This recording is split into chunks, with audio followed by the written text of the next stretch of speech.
I was born in New York City and raised in Puerto Rico. As a biracial man, I've always had to deal with the concept and the idea of race. I just knew there was something more that I wanted in terms of seeing community come together. What makes people hate each other just simply because they're different.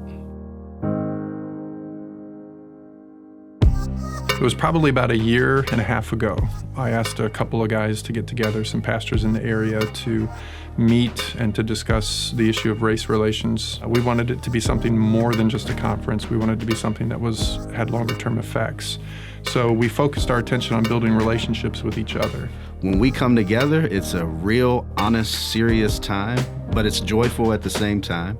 But we come together and we say, Lord, help us to be a people that actually reflects heaven. This group has taken on the task of addressing and asking hard questions and causing us to look at ourselves and our perspective towards other people and other people groups. We realized that in this subject of race relations that we really need to listen, especially the majority culture, because our experience has been very different from those of our minority friends. So we need to sit and listen before we speak, because we want to hear about their experience and the challenges that they've faced, and then begin to address that. There is far more that unites us than separates us.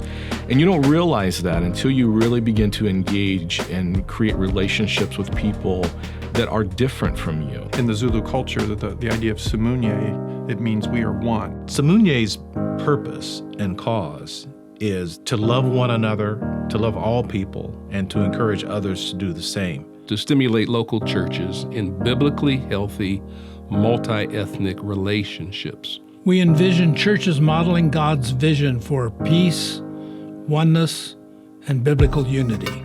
Our first objective is interconnection. We want to see fellowship among people that look different from one another. Our second initiative is instruction. We want to be teaching. We want to understand. We want to be able to create safe environments where we can educate and learn from one another.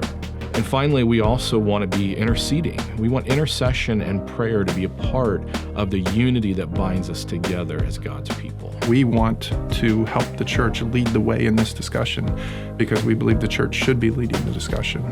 Yes, it has social ramifications. Yes, it has relational ramifications. But at the end of the day, it's a theological problem. It's a sin problem that we have to address, and only the gospel can fix that.